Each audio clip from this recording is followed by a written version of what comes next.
Ladies and gentlemen, welcome aboard the TV Pilot's License Flight number 31 with service to Oakland, California. We ask that you please fasten your headphones at this time, secure your podcasting device, and remember that if you are planning to take a seat during our flight, may we suggest check it for anything that looks sticky? I swear it isn't what it sounds like. We're a classy podcast, I swear! Welcome to the TV Pilot's License. My name is Geoff Kerbis, joined by Max Singer and Rich Inman. How you boys doing today? Yeah, gross. God, yeah, the flights have been lacking in quality the last 2 weeks. We apologize. We are a budget airline. Yeah, we're basically like a G train with wings. Well, this week, boys, we're taking it back to the 90s, specifically 1992, with, thank God it's Friday, although we're recording and you're going to listen to this on a Thursday, so what's Friday for you was really Monday for us, but let's go back to Hanging with Mr. Cooper, and I Broke Rich, but before we take too deep of a dive into this 90s classic, Max, do you mind telling the people what this podcast is all about? Absolutely. So here at TV Pilot's License, we break down and analyze the pilot episodes of some of television's most famous, or in some cases, infamous shows. We figure out how these shows came to be and learn about their creators, decide if they're effective pilots and making us want to watch more, and if we think they could be made today. Go back and listen to our older episodes wherever you get your podcasts from. And if it is your first time flying with us, then welcome aboard. And Rich, what is your question of the week? Yeah, I absolutely am excited to talk about the transition from basketball playing to teaching. And I'd be curious to see what NBA player currently would you want to jump into the acting world right now that isn't LeBron. And I think KD also did some acting fairly recently. I mean, plenty Blake of people Griffin. have. Kyrie Irving is Uncle Drew. That's right. Kevin Garnett had a great appearance in Uncut Gems. Yeah. Anthony Edwards was in last year's Hustle. Shaq is with Shazam, Adam Sandler. You know? Shaq is Kazam. Thank you very No, much. no. Shaq's in every Adam Sandler movie. He's in Good Burger. Shaq works incredible. Jeff, you just what is it called? I did the Mandela effect. You Mandela affected me. Oh God, what a great question. I will say I'm going to take the NBA player approach, and the person who I think acts the most on the court is probably Russell Westbrook. I would like to see Russell Westbrook in a physical comedy of some sort. Every game's a physical comedy with him. Yeah, exactly. So, Russell, if you're ending basketball, let's talk. Let's make a pilot together. So I have to say, while I was listening to all these NBA players who are in movies, I've got a few more of them. If you haven't seen John Wick 3 Parabellum, Boban Marinovic of Cheez-It ad fame is one of the henchmen who dies early on. It's excellent. But you know what's a trope we don't see enough in movies nowadays? Where there's like a mysterious old janitor or something who like teaches you sage advice, and I want to see a situation where like Nuggets center Nikola Jokic is actually like a basketball savant who's like pushing a broom and a mop at a high school and then like has these amazing skills, because obviously he's a two-time reigning MVP. But yeah, let's get more of the Eastern Europeans out there. I need to see Jokic. I need to see Luka Doncic. I want all of the guys from Serbia and Slovenia getting acting roles. Yeah, we all want a Serbian film. That's what we're saying, right? Oh my God! I'm glad I caught you right while you were drinking water. We're gonna have a link to that one in the bio for today's episode. That's all these are terrific answers, and they're all wrong. They're all wrong because the only correct answer is Giannis. And I think he'd just be a fucking goofy guy to have in any comedy. I mean, look, LeBron and Blake Griffin both kill it in comedies right now. Like, they're doing exceptionally well. They have very easily transitioned their acting careers. I forgot the name of the movie with Amy Schumer and Bill Hader that LeBron did. Oh, Trainwreck. Yeah. Trainwreck, yes. Absolutely hysterical. LeBron does a tremendous job acting in that one. We are not going to talk about the new Space Jam. But yeah, I think if you want a goofy guy with a nice, great attitude and a strong accent, go Giannis. Have you ever gone back and looked at Giannis's Twitter feed from when he first started playing with the Bucks those first couple seasons? Where he's just trying out new regional foods and saying how much he loves America? Yes, it's just Giannis talking about how much he loved Oreos that he tried for the first time, or like loving a smoothie and things like that. It's so pure. There's a great video of Giannis describing how he got sick of Oreos because, like, you know, he grew up as an immigrant in Greece, not being able to afford them. And then he got tired of them after his first contract. He just would only buy Oreos with his money. And then someone introduced the idea of dipping Oreos in milk. And he said now he ends every night with Oreos and milk. Yo! And I mean, it is just what a great spokesperson. What a guy. Well, Rich, what a great question to kick things off. Submit your answers on TV Pilot's License on Instagram. But before we dive a little bit more into Hanging with Mr. Cooper, let's talk a little bit about a synopsis. Mark Cooper, a retired NBA player who returns to his hometown of Oakland to take a job as a substitute teacher and part-time gym coach. That really, I feel like, doesn't do a great job of actually explaining today's pilot, but Max, I can't wait to hear more from you. Yeah. So today we are talking about the Hangin with Mr. Cooper pilot titled The Presentation, which aired on ABC on September 22nd, 1992. And we're going to be talking about a writer-producer by the name of Jeff Franklin. Franklin, he starts his career in the late 70s, originally working as a substitute teacher while pursuing a screenwriting career out in Hollywood. Beginning at like the age of 24, he gets his first job working on Laverne and Shirley, as well as Bosom Buddies, both of these at ABC.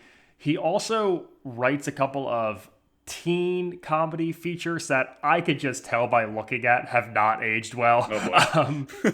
Wait, one of them is called Just One of the Guys, which appears to be about a high school girl posing as a boy on the football team. The other one is called Summer School, which has a dog wearing sunglasses and a lei on the poster for it, so I just assume it has some jokes that you can't say anymore. But he ends up going back to ABC and pitches this show idea to them called House of Comics, which would be about 3 comedians living together, and he describes it as guys causing trouble and turning it into material for their act. This is maybe the worst pitch for a show I've heard in some time. No. Give them a chance. I want to see. In fairness, he was a writer and producer on Showtime's It's Gary Shandling's show at this point, so I think he's just trying to write more things about stand-up comics. ABC says they're looking to develop a cornerstone of family-friendly sitcom programming, though, so Franklin retools House of Comics and repitches it as Full House.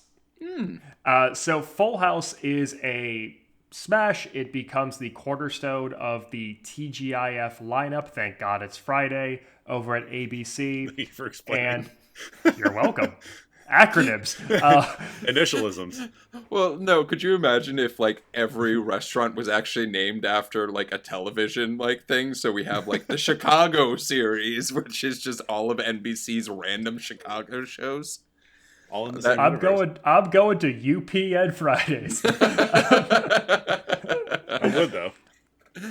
So Franklin actually leaves Full House entirely, leaves it in the hands of the rest of his staff, and he goes on to create an accompanying piece for ABC with Mark Curry, who is this up-and-coming Oakland area comic. He's one of the hosts at this point of Showtime at the Apollo, and together that becomes Hang Out Mr. Cooper. And that's it. Okay, great. No. End of article. Got it. Geoff and I were chatting about this a little bit beforehand. This show is fascinating to me because, and we'll get into this at Legacy, but it's a successful show by all measures. It hits the point where it could be syndicated. It has this like cultural touchstone about it, but it's very difficult to find anything really about it. It's a show that, even despite its run and success, wasn't available on DVD and things for years and years and years. And so I'm curious what we think happens, and we'll get into this, where a show could have this real run where it dominates pop culture for a stretch of time, but then just kind of becomes forgotten. Well, okay, so both of you guys came up with this show when we were listing out some like suggestions for what to do this week. I had never even heard of this show. This is not something I knew about at all. Obviously, from this era, I was watching a lot of like Fresh Prince, like Sister was huge, Martin was huge. Obviously Full House. I'd never watched Family Ties, when we'll get into that show a little bit in a second, but this was not a thing on my radar whatsoever, and I'm not entirely positive why. And yeah, I mean, let's get into it for sure, but is there a reason like, where did you guys connect with this show? How did you find the show?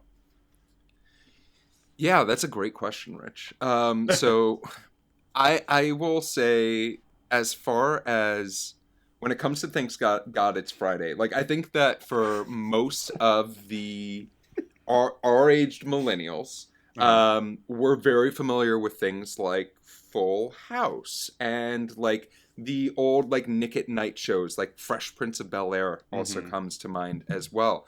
And one that also like I was slightly familiar with was Hangin with Mr. Cooper. And it was a little bit of a different show, but I'm also familiar with this there was an actress that we did not see in this pilot, but this was one of her first things, and that is Raven Simone. This was her like first big thing. Pre-Cosby Show? After Cosby Show. This was like... And my connection to Hangin' with Mr. Cooper is Geoff said, do you guys want to talk about Hangin' with Mr. Cooper? And I saw those out bas-ket-ball, and it's the weekend of the Final Four, so I said okay. No, that also helps. No, that totally fits. I just like I'm shocked that you guys like found this particular show, because it was like a total like blank on my radar for well, this one. You could either thank or curse Geoff. Let's get into it. Yeah, but also I will just say, when talking about with friends what shows we were going to do, and one of my friends here in St. Paul, Derek and Kate, asked what's coming up, and I said, Hanging with Mr. Cooper, and they both got so excited and then were so terrified that my wife had no idea what TGIF was. Oh, wow. Yeah, it was a learning experience for all, but let's dive into it. This one's for you, Derek and Kate in St. Paul, Minnesota. Yeah. Well, let's start off with, we've had a lot of interesting cold opens. We've had a lot of self-referential shows that talk about the network that they're on. We've never quite had something like this, where we're using the same exact set from, I believe, Growing Pains, but Alan Thicke just appears, R.I.P. to the to the former living legend, and explains why we are seeing this set with an entirely new cast of characters on it. And just what a wild thing! I thought I was watching a commercial on HBO Max. As someone who is not really well versed in this super family oriented late 80s, early 90s sitcom lexicon, seeing Alan Thicke walk in and going, "Honey, I'm home," and going to Mark Curry, "You're not honey," I just thought this was our pilot. I just thought this was the first scene of the show. Yeah. I had no idea what was going on.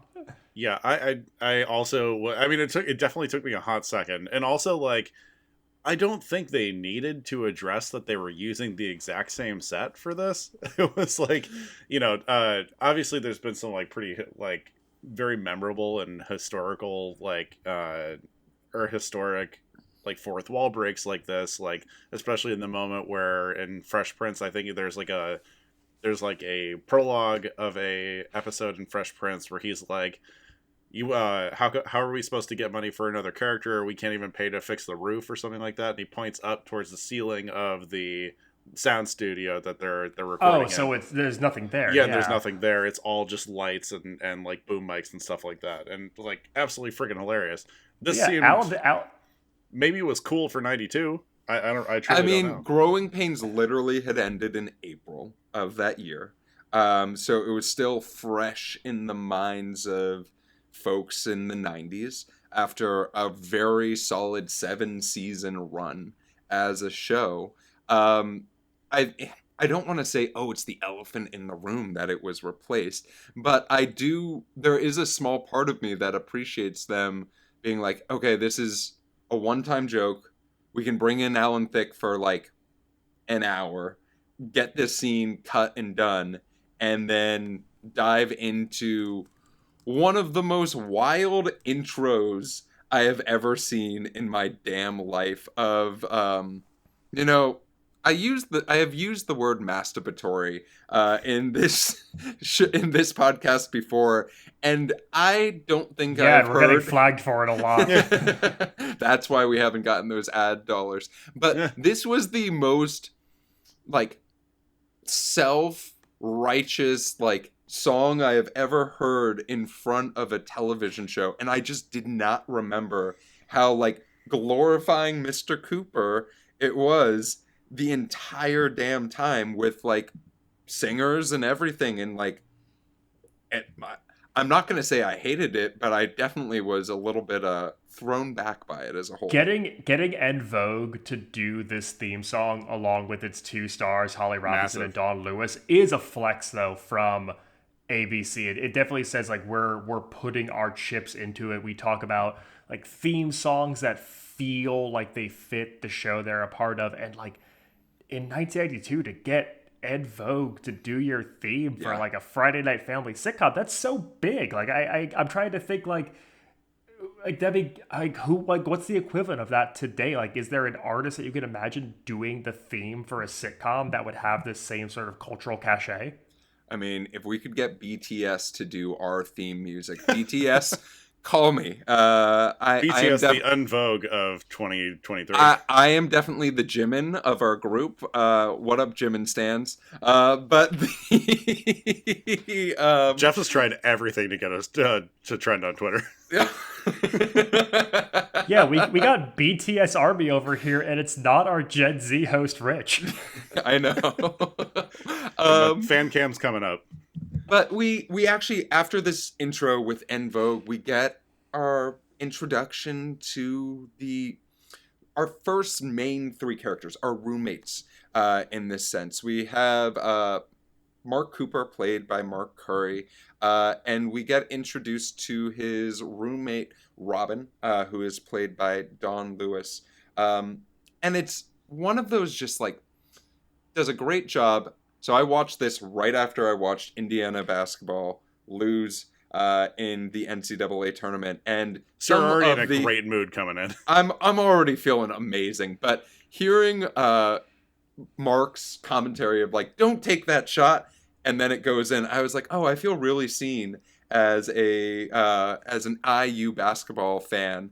But this scene was just such a good job of setting the tone of, okay, meet Mark. Mark has no job and is sort of down on his luck as a whole. But I really like the dynamic between Mark and Robin of just sort of working off of each other's styles and working off of each other's chemistry as well.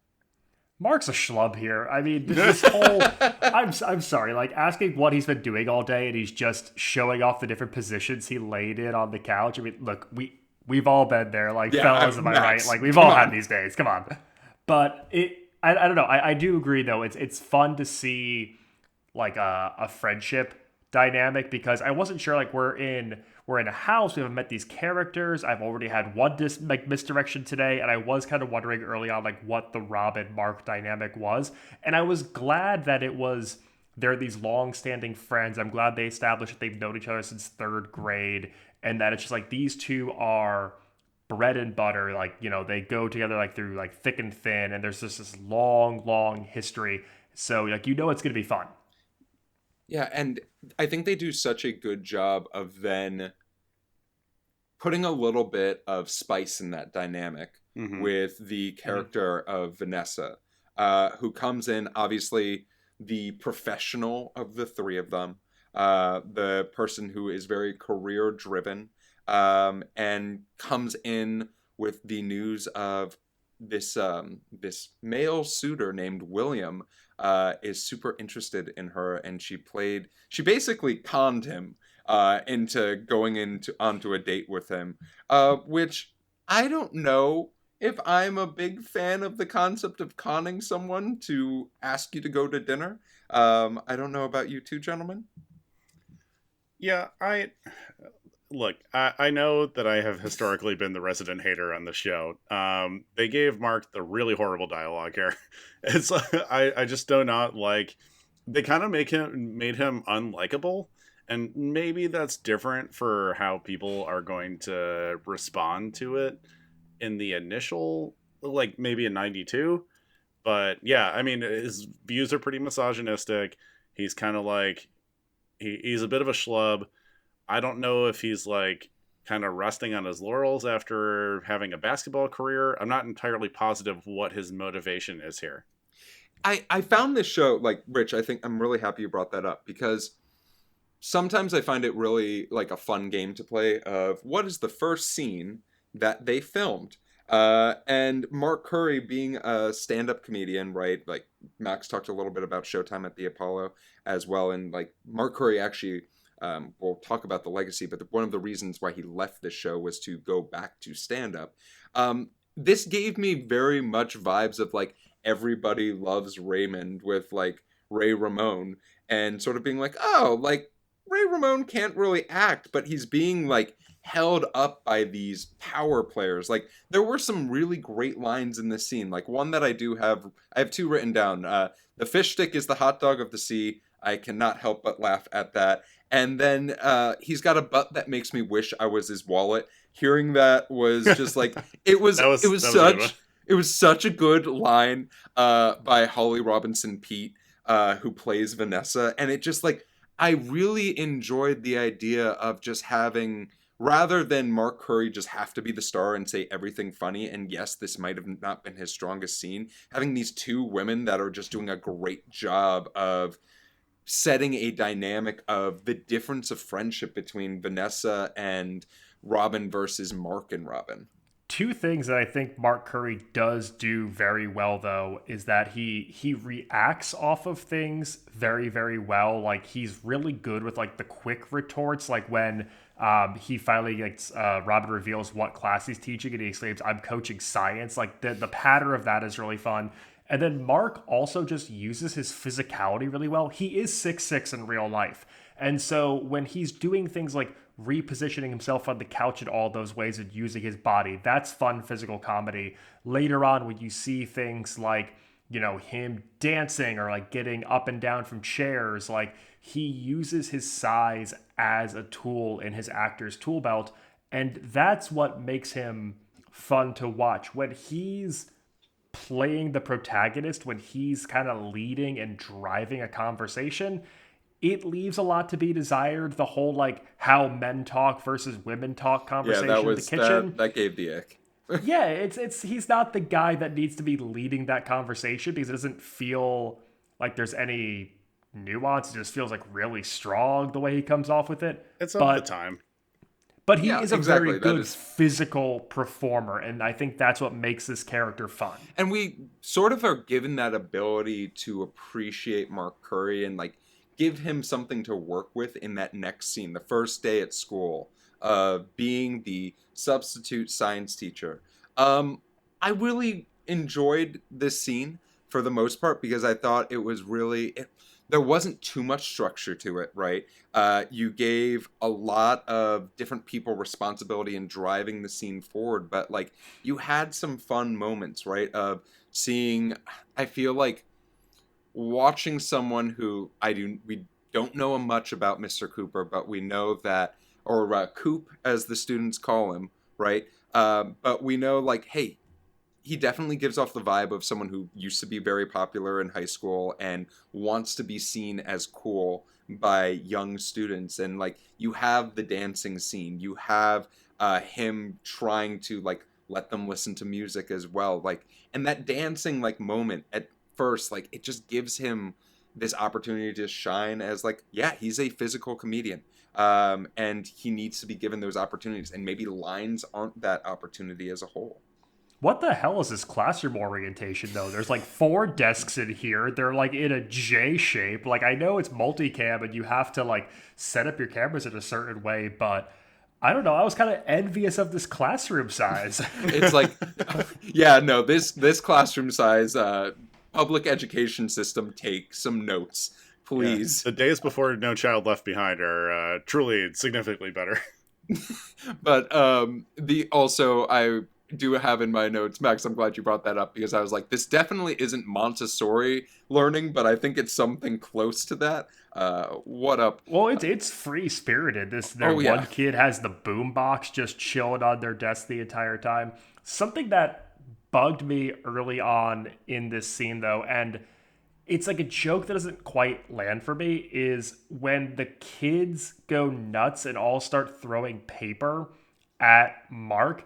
It felt like there was like a second AD off stage. I was like giving them a mark of when to start chucking paper. It didn't feel natural. It felt very like hard cut the way it happened. I don't know what you guys thought. Yeah, there were definitely things that were like slightly off and some things that were definitely better, right? Like, this was, I think we can all be honest, this was not the best pilot that we have watched, especially in the sitcom variety. Rich, you brought us News Radio, and I think that is a very hard one to follow up. It does feature the longest dance sequence to Motown Philly by Boyz II Men, though, which we do need to give credit to. Yeah, I mean, fair enough. That's quite the record to take home with you. Yeah. Are they putting that next to all their Emmy trophies? Oh, I have some bad news, Rich. But I think that there was like from the dance scene, we do get the clever segue. Principal Rivas walks into the room, and Mark does the job of translating dance into science and the idea of rain dancing. The rain dance. Which I was, that gave me a slight giggle. But like, literally in my notes, I say the physical comedy of Mark Curry in this scene is actually pretty impressive. And like, we get that amazing bit of the, like, we talked a little bit about it in our cold open, the glue on the seat, which, like, yes, I think it is a played out thing by now, but like in 1992, that is hysterical. You cannot get me wrong. Like, you cannot tell me it's anything else. I really enjoy just seeing someone having to play out that concept and then seeing that actually transition into the next scene with a nice heart patch on Mark Curry's ass. And again, because he is 6'6", every single time he like makes his way across the floor and then sits back down and his knees are super high up on his chest, like, that's funny. Being 6'6" is funny. Yeah, I'm sure that carried out through that still hit as hard every single episode for the entirety of the series. Oh my right? God, Rich. Right? You're such a hater. Hey, I'm so sorry, but Guy Tall is not funny enough. Well, let's... Will Ferrell's made like an entire career off of it. I don't think he's that tall, is he? Yeah, Will Ferrell's 6'5", I think. Wow. Yeah, right. no. Why do you think all dramatic actors are 5'8"? Well, I mean, he... Because most of them are. Did Will Ferrell Timothy Chalamet is 3'6". Yeah. Oh my God. Well, let's go to our next scene. We're back at the house with the roommates, and we are met with Robin exercising more vigorously than I think I ever have with a rubber band in my life. Yeah. So I actually have a game of the week for everyone here. So we learned that Robin paid $59.99 for her rubber band-esque thing in 1992. Now, my question for you, gentlemen, is how much would that rubber band cost in 2023? I'm gonna say $3,400. Max? I mean, she paid like what? Like, it's gonna be like $100 for a rubber band, right? It was $129 for the rubber band that I'll just say it. I was impressed. She was making it work, and good for Robin as a whole. I don't know how you exercise. We learned that she exercises 2 hours a day. I hope it is not just with that rubber band, because it will wear out, snap her in the face, and she will lose an eye. Prop comedy. Yeah, she wanted in. She wanted in on the physical comedy. These exercise implements definitely like took me back. Like I remember definitely having like the resistance bands, the Thigh Master at home, like literally everything that you would see. I don't think Jane Fonda is responsible for all these, but she's not to blame. But she's not off the hook. We don't even need to go back to 1992. This took me back to like 2012 with Insanity and P90X, and I was like, yeah we were there. There is Tony Horton, always a point in these. Tony Horton, please come on the pod. We will do American Gladiators, Tony Horton. Let's go. But this scene was really one that I thought did a great job of sort of. There wasn't really a main conflict in this pilot. The conflict was Mark Curry's character, Miss Mark Cooper, is trying to figure out what employment looks like. But a secondary one is the idea of Mark is super into Vanessa, and she's about to go out on this date. And we get like the comments about, Robin's jealous of how Vanessa looks. There is a comment about her boobs. Vanessa says nothing is hanging. It is all suspended in mid-air, which is very concerning as a whole. But then we meet William. And William reminds me of every single iBanker I have ever met in my life. And I think I'm on Mark's side in that William's a bit of a blowhard. Boy. I mean, first of all, okay, the response that we get is, once again, Mark Curry saying, damn, really loud, which is, like, extremely, I don't know, it's just kind of hacky. You know how, like, a lot of shows right now, if they have black protagonists, they'll make fun of like, the auditioning process where you have to say, damn, or, like, my mama didn't raise me like that, and like other fucking hacky ass lines from shows like this, and it's like kind of embarrassing. And obviously maybe it wasn't like that hacky back then, but boy, is it hard to watch in 2023. I mean, come on, the guy who gave us "You Got It, Dude" on Full House is the one who was writing this pilot. Like, there's some cause for concern. Oh God. But there's a couple more lines. Right, we have Vanessa comparing Mark and William by saying, he's a stockbroker, you're a couch potato. Do I go out with the stud or the spud? Which, yes, I enjoyed. Like, that's one of the interesting things, right? Like, some of the lines that were written for the female characters on this show were genuinely really clever lines, and then Mark Curry's lines are the opposite of that. Mm-hmm. And I'm just wondering, did Mark Curry write his own jokes? I have to think the answer is yes. The entire I also need time. I need to give a quick WTF to just men in general here. Everything it's that William says when he intros himself is so obnoxious. Like, I know the idea is that you're supposed to be on Mark Cooper's side. He's your protagonist. But, like, William sucks. This guy he gives this blow-hearted, blow-it-out-your-ass poetic intro. They have to be quick because his Porsche's double parked, and, Mark kind of mimics him the entire time.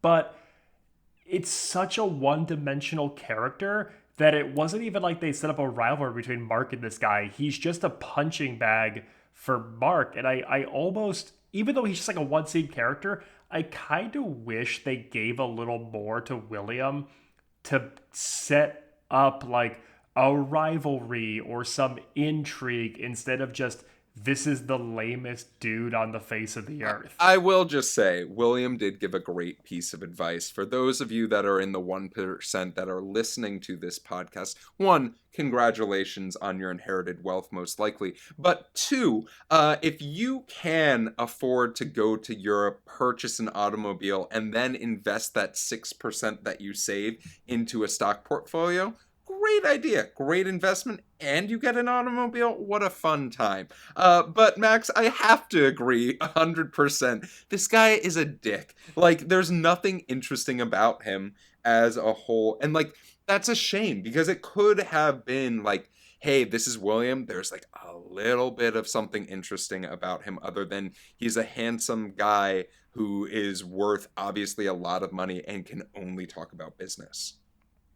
I thought it was interesting, though, that from here, we immediately cut to the date aftermath, and we're still in the house. It's really weird they cut from inside the house to inside the house. Yeah, you almost expect, like, an exterior shot of them changing it from, like, day to night, or just something to do the passage of time, rather than, like, I genuinely, before Vanessa started talking, was just like, oh, she didn't even go on the date. Like, hell yeah. Like, I'd rather have an ice cream sundae too than go out with William.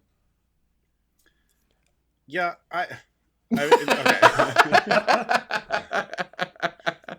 You got it, Rich. I know You we're can collect just your like thoughts. really diving deep into some extremely unsophisticated situations and scenarios and everything.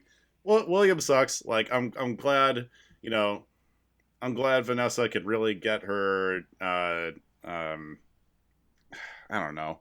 It could really feel dinner. like yeah, get her dinner and sophisticated conversation, as she said. Sophisticated conversation, and also like Rich is struggling for words. Yeah, this is a tough one. Did we really just pick this show because of basketball? Like, is that the whole thing? Like, it's a good amount of it. Yeah. All right. Because it's like, I don't know. It's just like everything about this is like so misogynistic, and just the way that Mark treats Vanessa in general, that she's basically a sexual object as a roommate. Already an extremely toxic environment. No one wants that, especially no woman wants that. But like, constantly just kind of like belittling the women that he's around too is a little bit too much. And I don't know. Maybe I'm just watching this too much with 2023 goggles, and I need to try to dive back into what, brick wall stand-up comedy used to be in the early 90s, and this is like a product of the stand-up boom the same way that Raymond was. What do you got, Max? Well, obviously, like, comedy evolves and changes, and, joke structure is what we find funny, changes objectively. But, this is even still, close to a generation removed from like a Three's Company. Mm-hmm. And that is sort of viewed today as being this like pinnacle of misogyny, group roommate comedy. And this is still, 10 plus years after that. So I think as we progress, it's easy to think that. I do have to give a shout out to two fun moments here. I do like the line of "we connected on a spiritual plane," and Mark retorting, "Plane must have landed early since 8:30." Yeah, that was great. That is a pretty sharp comeback. And something that they do in all of these scenes as well, where it's like the three roommates, it's like Mark being a putz, and then when Mark leaves, Vanessa and Robin is like the actual roommate bond. They get to have like their girl moment there, which is always kind of like the button on the scene. And I appreciate in all of these that the button is on Robin and Vanessa. The button isn't on something dumb or like misogynistic that Mark says. It's like, let's get it back to like the fun friend dynamic here, like bust on Mark a little bit. Yeah, I think they do a great job. Like, as I said, the first scene sort of establishes, and Max, you said it, it establishes the idea that the true roommates, like the true, like people who chose to live with each other and then happened to have to find a third person, was Vanessa and Robin. And they are probably the two people that I'm much more interested in seeing more than like 30 seconds alone together on on the screen, because like after Mark leaves, we get Robin asking Vanessa, so how was it? And she said there was sophisticated conversation and he was so boring, right? We get like this admittance of Mark was right. I did actually like how when they were talking about like the sundaes, right, and the chocolate sauce representing the lack of sex, and then Mark saying, "I need extra chocolate sauce on my sundae." Like this was, because of course he did. Yeah, because of course he did. but like also the idea that this was like, thank God it's Friday, was supposed to be for the entire family, right? And you're having this very forward line, which, hey, ABC, good for you. Let's be a little bit sex positive. In 1992, we can only ask for so much, Rich. No, I know. I feel like this is like an extremely network washed version of sex positivity in the way that like kind of the Love Boat was and stuff like that. And it's just like, I don't know. It's cookies for basic acknowledgments of sex. Hold on. Let's not set the bar at making a sex joke as sex positivity. Like, it's just like acknowledging it exists, which I have to imagine is just like kind of not super common among sitcoms that they just try out. Like they're just not gonna. All three of them are single, yeah. All three. Yeah, I would assume they are all single. Yeah, and I don't know. I think just the acknowledgement and support of each of them having dates or whatever, or each of them talking about sex in general, is kind of like a little bit progressive. But I'm really grasping to give them some trophies. Rich, here. let me give you something, because prior to our post-credit scene, we have one final scene in the school, and Rich, I would like to hear from you your thoughts on Mark Cooper assaulting a child by gluing him to a chair. Okay, hold on. Let's not say assault. A delightful prank was played. Yeah, I thought that was... I could see it coming a mile away. But yeah, if any of them... I feel horrible for substitute teachers as a whole here. This is like not... if this is what classrooms are like, I'm so sorry. You deserve better. Find a better school. Maybe find a school of better discipline or something like that. But yeah, the kids really had the reign of this entire school, including the principal just not kind of giving a shit. It's all about going to check in on the new substitute teacher who... shouldn't have been teaching. He's not qualified to be a substitute teacher. That's never addressed in this entire thing. Well, like in a world where Abbott and Elementary like shows us how shitty some schools can be, and like how the kids are adorable in that. Oh yeah, the kids are great in that. But like this did sort of remind me of the idea that sometimes just schools are underfunded and shitty, and the principal is just there to get a paycheck. When it comes to substitute teachers, Mark Cooper is no Peggy Hill. But this is that scene where we sort of see Mark become an adult, and I'm using very metaphorical quotes around that, because he tries to gain control of the classroom by making an example of Irvin, of saying like, hey, skipping class is going to lead to nothing. Right, you need an education. I needed an education because I flamed out of being in the NBA. Scalping Belle Biv DeVoe tickets is no way to go through school. Hey, I want to listen to Poison for $100. Was that what BBD was? Yeah, it's Belle Biv DeVoe. Oh, okay. Yeah, I would definitely spend $100 to go see BBD. Wait, Max, what did you think BBD was? I need to know. I don't know. I thought it was like a radio concert or something. I don't know, man. But this scene is not our last scene. This show really enjoyed being meta, and making fun of itself, and making fun of the idea that you might not know who Mark Curry is. So we have this end of episode, Mark Curry literally staring into the camera, not slightly off, not like to the right or to the left or up or down. He's down the barrel, baby. He's staring you in the eye, and he's like, by the way, my name is Mark. We have the production house, and then it ends with Curry, and that is our pilot. Yeah.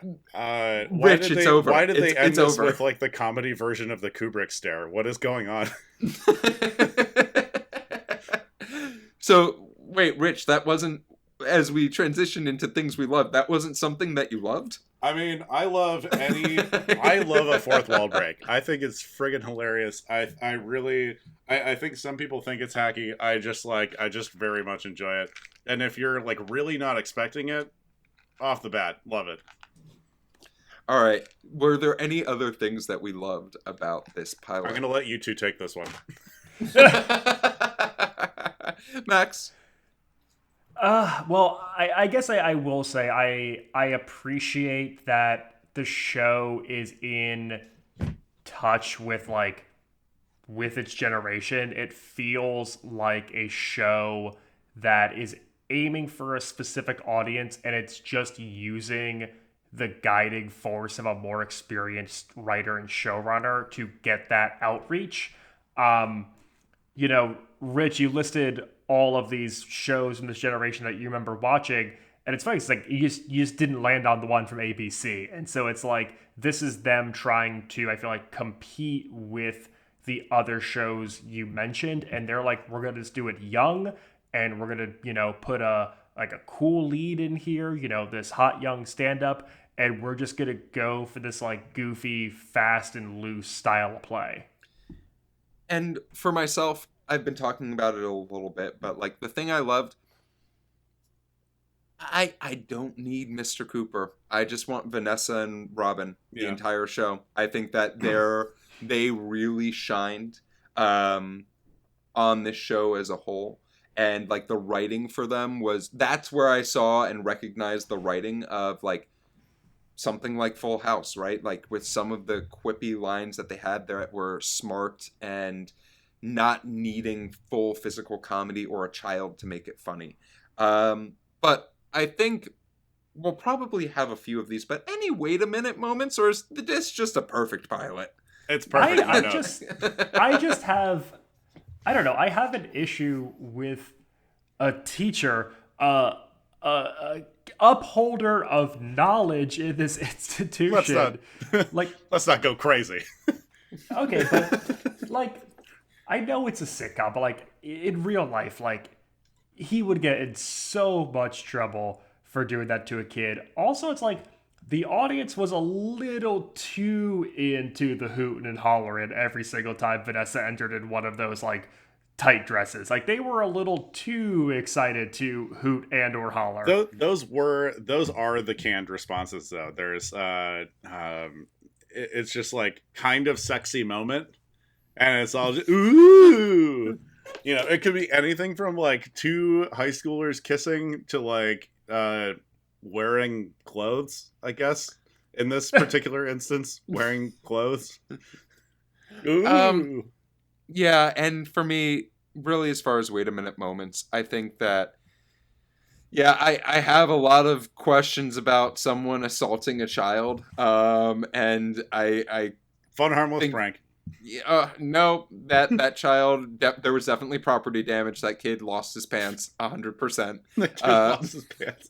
That's at least $50 worth of lost pants. In the state of New York, some crimes are described as particularly heinous, such as loss of pants. So this week, we're going to still do Daddy of the Week, but I am going to give my Daddy of the Week to the first female Daddy of the Week, and my Daddy of the Week is Robin. Robin, I thought, was just committed, knows multiple instruments. They advertise 6 different instruments, works out 2 hours a day, holds a steady job as a teacher. So, Robin, you are my Daddy of the Week. Congratulations. Rich, Max? I'm going Vanessa for my Daddy of the Week. Yeah, Vanessa's going out. She's having fun on dates with successful people. She's manipulating men into dates, which is a terrific thing to do in today's modern dating landscape. Go out there and trick somebody. And Max, what about you? I feel like we've been getting diminishing return on investment with this game the past few weeks. I'm going to go with Al. I'm going with Alan Thicke. We're going with a Thick Daddy this Oh, week. I can't believe I forgot about Alan Thicke. 100% Alan Thicke might be the daddy of the week, but Robin, you're a close second in my heart. Robin Thicke? No, we do not talk about Robin Thicke. Easy now. Robin Thicke is dead to us all before Alan Thicke died. Boy. And you cannot convince me that he's on The Masked Singer. That is a ghost. So let's... No. There's someone in the ghost, Geoff. Oh, shit. So we do have an in-flight question this week. Surprise. What second career would you like to see a former professional basketball player pursue, other than being a substitute teacher? President of the United States. We need someone taller than Lincoln to get it back down to earth a little. Oh my God. Rich, what about you? Oh, man. I mean, I'm a huge fan of Shaq as just an insane capitalist. I just love someone... I just love someone who is just throwing their name around for fucking anything. Doorbells to insurance to icy hot, anything you want. I want someone to just dive in and just be a spokesperson for absolutely everything. I think behind the scenes too, he owns like an insane amount of like Outback Steakhouse franchises. I want to say. I think there's a lot of restaurants that Shaq owns, but I will also say he is a DJ. So you know what, Shaq, you keep doing you, bud. You're doing great. Excited for his NBA center to Mr. Burns pivot. Yeah, you're allowed to also be a DJ on the side when you do that much real work too. Yeah that's true. What I will say is, I think submarine mechanic, because just watching someone fit in a submarine who's that tall would be great. Mr. Bean type follies. Yes. I want Kevin James to be Jack Bauer, and I want Shaq to be a submarine mechanic.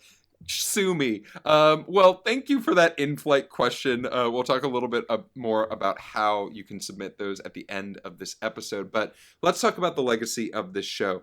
5 seasons and 101 episodes. All of the seasons were on ABC. There was something interesting, though, that happened. It started off as Thank God It's Friday. But then it moved to Saturday for its final season. And it fell in... Kiss of death. Yeah, it fell into the situation of them showing 2 episodes in a row. They moved it from a fall TV show into a summer TV show. So they were really... Yeah, how did we not hear about this show? When Mark Curry said he was done, so was ABC. Another sign that there was something going on behind the scenes is the show actually had 3 different showrunners over the course of... That's not that unheard of, though. That's not that unheard of. Like, for 5 seasons? Yeah, I mean, people will sometimes give it, like... Because it's a crazy job. It's like being CEO of a TV show. Like, you have to... It is like you're managing an awful lot, especially if you don't particularly vibe with like the content of the show, I guess. Like, you know, yeah, you get 2 years and you get out. And I understand that. I don't think nothing about from this pilot says, yeah, I'm sticking around for 4 more years. We're going the distance, baby. Well, here's the thing. This is why I'm sort of surprised by that, because the first season, this show had an average of 14.6 million viewers per episode, which put it at number 16 in 1992.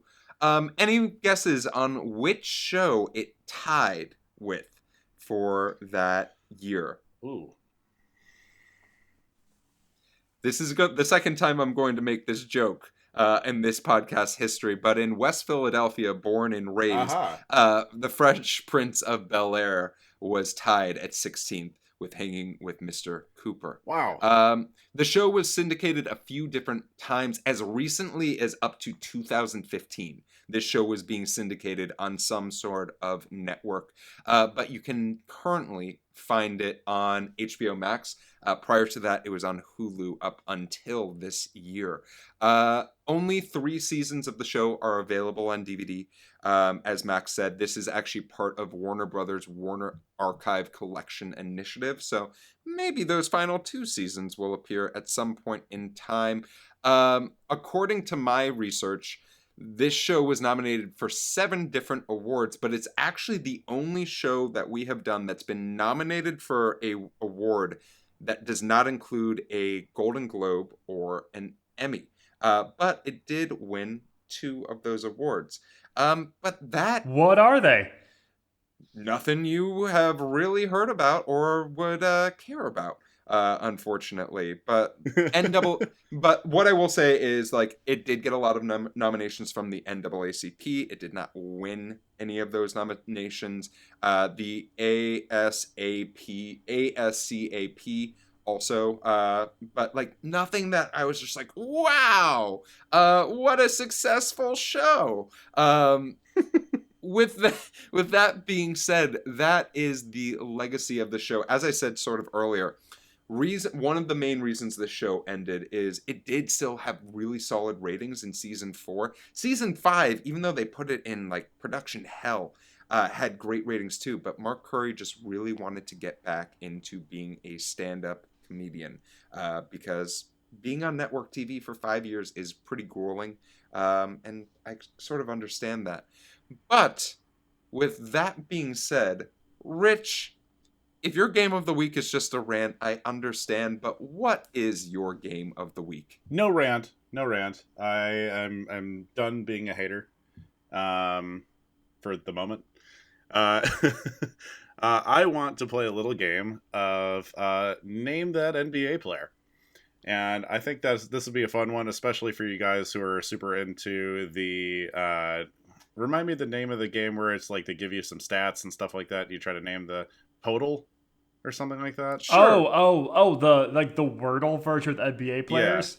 Yeah. I haven't played that yet. But wait, I'm really Rich, excited. can I lead in your basketball game of the week? Yeah. Y'all ready for this? All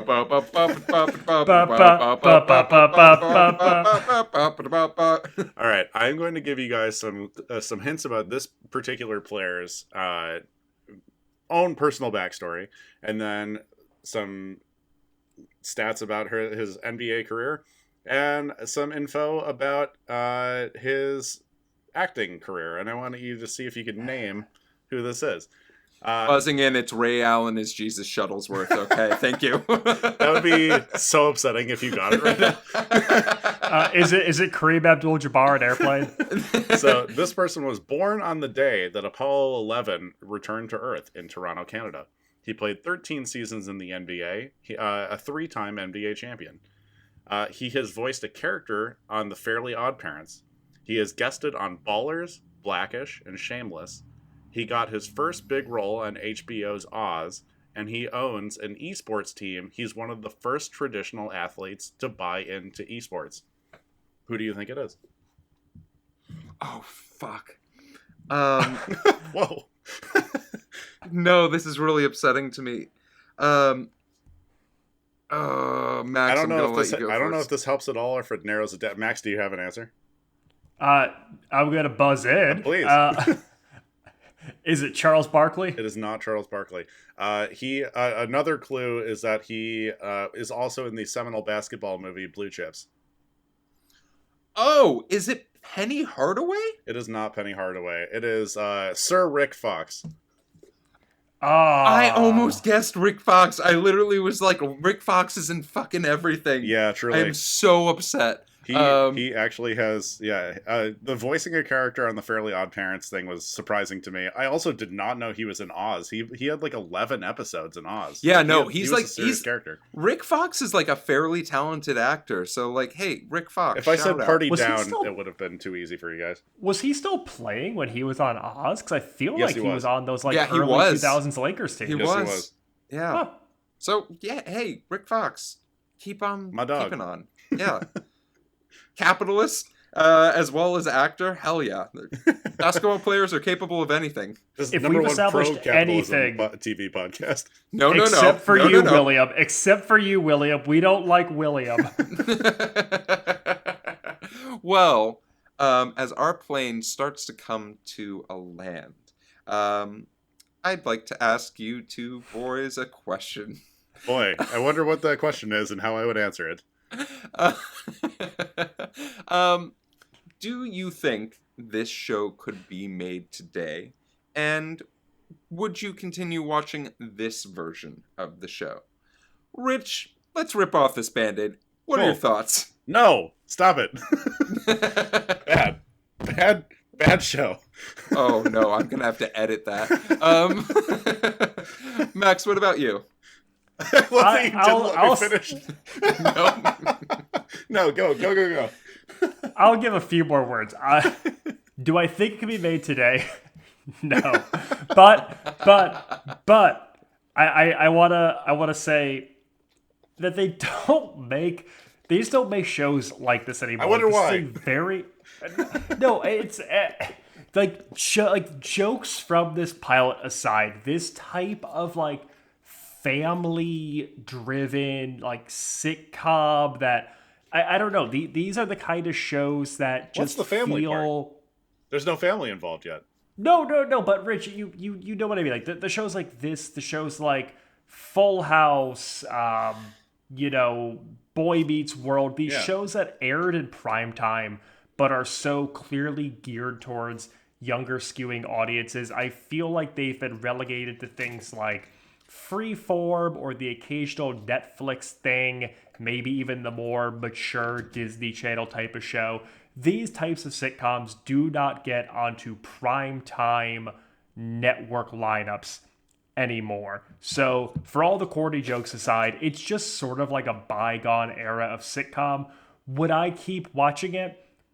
I thought it was, an amusing thing to do for this, but I also I don't like those types of shows. I'm not a Full House fan, and I'm willing to fight you over it. It just like these shows don't do it for me, and so I'm going to respectfully just go listen to Motown Philly somewhere else. All right, my turn. So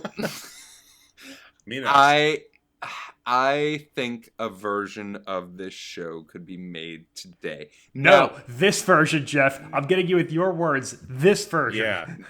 So I don't think this version of this show could be made today, but I think a version of this show could be made today.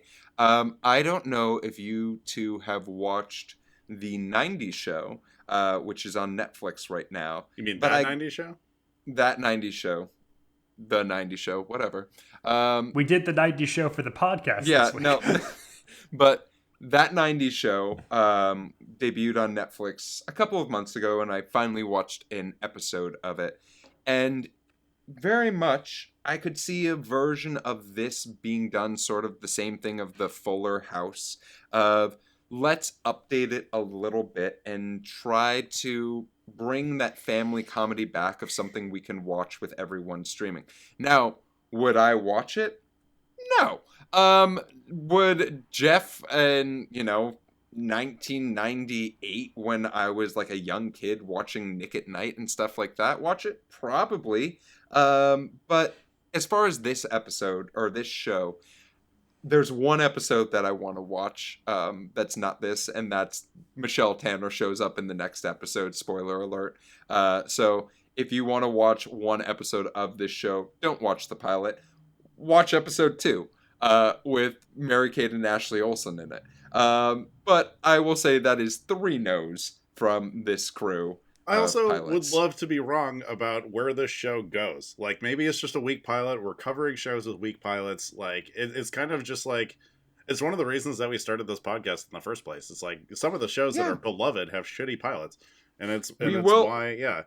We will eventually do shows like The Office and Parks and Rec. Yeah. And I will be genuinely surprised if we said just based off of the pilot, we would want to continue watching those shows. But for this one, we will be saying, it's a no from us.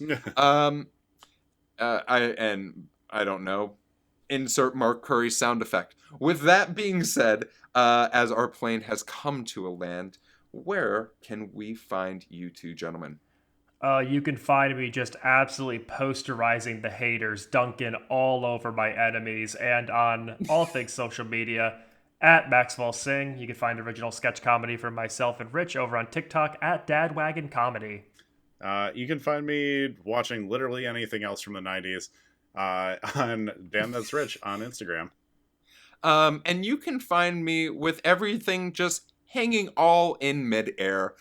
You can find me on social media at Run Jeff Run. Yeah, at Run Jeff Run on Instagram and Twitter. You can find the TV Pilots License on YouTube, Twitter, Instagram, and TikTok at TV Pilots License. If you have a question about the show or for our next episode, you can email us at tvpilotslicense@gmail.com or give us a call at 213-290-1713. Make sure to watch out for our Instagram for a sneak preview of some of our upcoming episodes. And with the plane landed and the seatbelt sign off, we look forward to flying the bright skies of the TV world with you again soon. And until then, go watch some basketball. Yeehaw! Yep, I'm including the yeehaw. Please.